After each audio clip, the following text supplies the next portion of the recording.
Oh, man, oh, man, oh, man. Been there, done that. What's up there, John? 3 questions on a Wednesday. What if more GOP candidates joined Francis Suarez, who suspended his presidential campaign this week? Well, then we would actually have a real group of candidates who might actually have a chance coming together and giving the GOP primary voter a look at different options. But as long as we have the Doug Burgums of the world and the Chris Christies of the world sweating and farting on stage and not doing much else, it's kind of hard to get a feel for who's up there. Francis Suarez, the Miami mayor, suspended his campaign last night. And suspending one's campaign means basically dropping out of the race. But, you know. But they can still collect campaign donations, see, to retire their debt. Correct. Yes. Francis Suarez's mother can give his campaign money. You're right about that. But it's, yes, they use that word because they can still collect money off of it. But it's ridiculous. He's done. He's not running for president this cycle, and he's out of the race. And thank goodness he had no reason to be in the race. I mean, he did a good job in Miami. He seems like a good guy, but there's no need for him to be in the race. And there's also no need for most of the people, by the way. Asa Hutchinson. Has anybody ever mentioned the name Asa Hutchinson to you, the former Arkansas governor, who was on the stage last week and no one really knew why, and he looked like he was kind of lost anyway? No, I mean at this point there should be Trump, DeSantis, Ramaswamy, Nikki Haley. Tim Scott should even drop out. He had a bad night. I mean, I would have been down to Nikki Haley or Tim Scott, but Nikki Haley blew him out of the water last week. So I would leave it down to those 4. Trump, DeSantis, Ramaswamy, Haley. Everybody else go home and find a hobby, pick up golf, tennis, do something else with your time.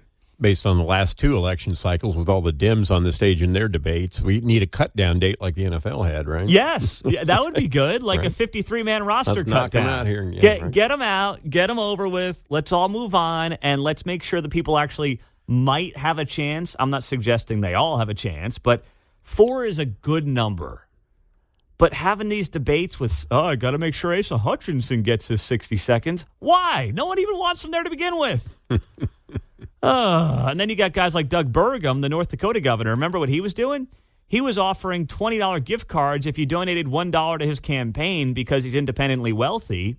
And he was just trying to get himself on the debate stage. You needed 40,000 unique donors, according to the RNC, to get on the stage last week. So he offered like $20 gift cards if you donated a $1 donation to his campaign.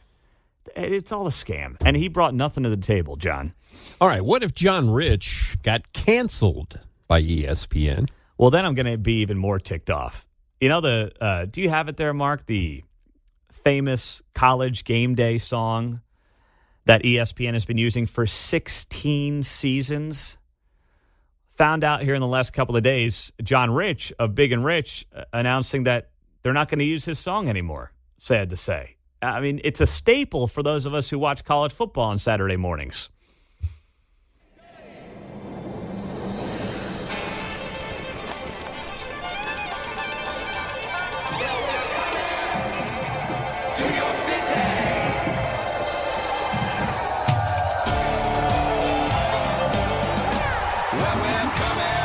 I mean, it is Saturday mornings in the fall to a T.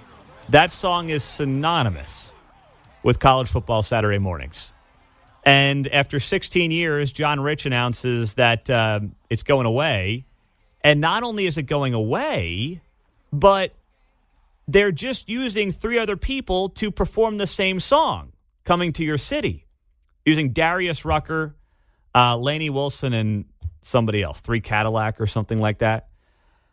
But if John Rich got canceled by ESPN, I'm going to be really pissed. Now, I'm not going to lie. I'm still going to watch the show because it's the only thing I watch on ESPN that isn't game-related. I think they do a good job with that show.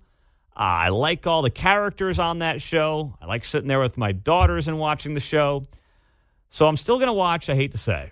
But I will be very disappointed if it turns out that John Rich got canceled by ESPN because he has become more and more of an outspoken conservative. It seems like every single day. He's on Fox News doing hits. He's got the #1 album in America this past week, which is a pretty political album, from what I gather. That would be a big disappointment. But I wouldn't put anything past ESPN, John. We'll see if it passes Claire's test, right? Right. You know, that is such a good point. I'll see here coming up on Saturday if she notices, hey, that's not John. Where's John Rich? My 4-year-old starts losing her mind. I demand John Rich comes back. Something's not right here, Dad. All right. What's next? All right. What if Garth Brooks' announcement at Kauffman Stadium had something to do with the Royals? Well, then I would have cared. Something? I would have been into it. Instead, Garth Brooks, if you didn't see it yesterday, he announces at Kauffman Stadium that he is launching a radio station on TuneIn Radio. So basically, he's launching an internet radio station. He had a station on Sirius XM. He left Sirius XM last September. And now I imagine TuneIn Radio, which is just it's a radio station app. Like you can listen to KCMO on your TuneIn Radio app.